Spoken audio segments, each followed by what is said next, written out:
If you're in a space-starved shop or share your garage with a car, we've designed this sheet goods rack for you. It's about 20 inches wide, so it fits in the space between your car and your garage wall. The casters let you swivel the end to load sheet goods from your truck, or swivel the other end to offload them into your shop. And we made one bin 50 inches wide to accommodate a 48-inch cutoff. The support blocks and recessed brace let you clamp a sheet of plywood for vertical cutting with your circ saw in a compact space. Let's build it. My first step is to break down some plywood for the base, dividers, and some support blocks. I need a 3.5 inch strip for the supports, a 16.5 inch by 8 foot base, and 3 13 inch by 47 3/4 inch dividers. Next, it's time to do some cross cutting at the miter saw. I need 5 2x4s 96 inches long and 1 2x6 96 inches long. Mine happen to be right on the money. If yours are not, you'll need to trim them down. For the supports, I'll need 4 2x4s 4 1/4 inches long, then 4 5-inch long pieces from the plywood strip we cut earlier. Also from the plywood strip, I need 2 angled pieces of trim. I'll start by cutting the strip in half at a 9-degree angle, and then measured from the sharp end, I need 2 pieces 4 5/8 inches long.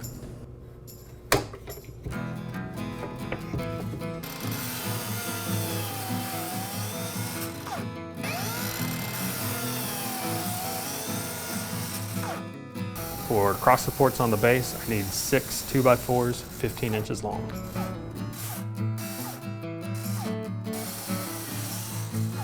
I'm going to lay out the locations of the cross members on the sides of the base. Each end needs space for the plywood end piece and 2 cross pieces. Then I need 2 center supports. Next, I assemble the frame with 3-inch screws. I like to pre-drill just to avoid splits.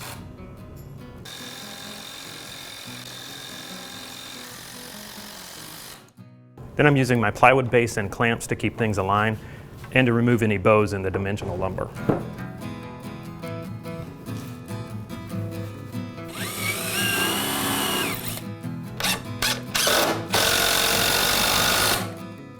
The plywood base needs notches to accept the ends of the sheet goods rack. I'm making these 12 inches long and 3/4 wide, and I'm using a scrap of plywood to mark the width. Then I just jigsaw it out. It doesn't have to be perfect.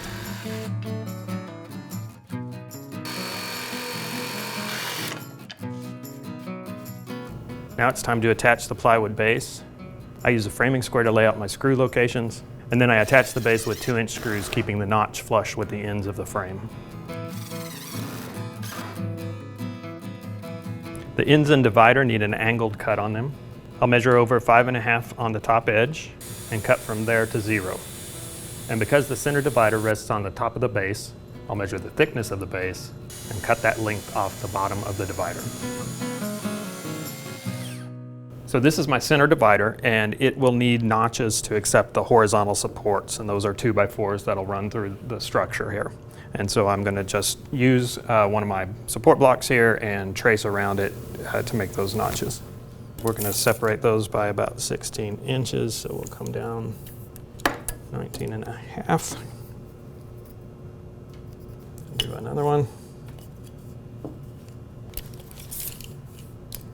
Come down another 16 inches.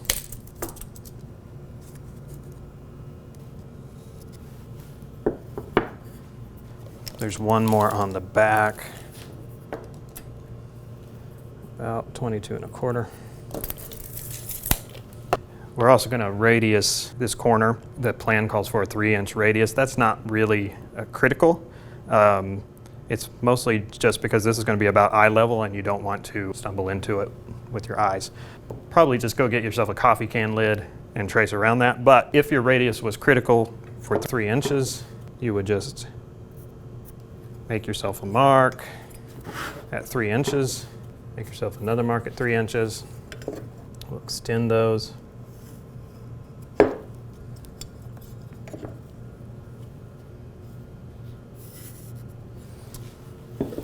And then you have a compass that you can set to your 3-inch radius. There you go. The end pieces also need a 3-inch radius here, and we will also need a notch on this front corner. The single notch on the front of the center divider and the 2 notches on the end need to be extended to about 2 inches depth. Now jigsaw the marks.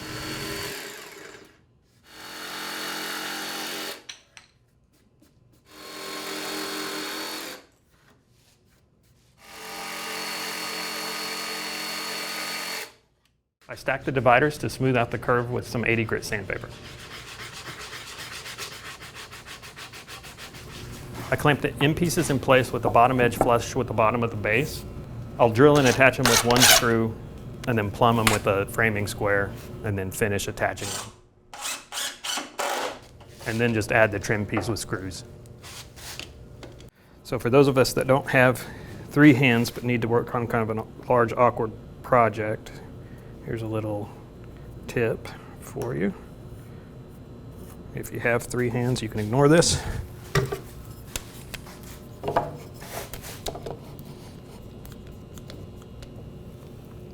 We're just gonna add a little shelf with this quick grit clamp to hold one side of our 2x4 while we work on the other.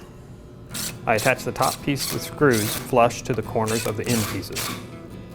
Next, I want to set the center divider 50 inches away from one of the ends. That leaves enough space in one of the bins for a half sheet of plywood. For now, I'm just going to attach the top of the center divider with screws. Then to place the rest of the braces, I transfer measurements from the center divider to the ends.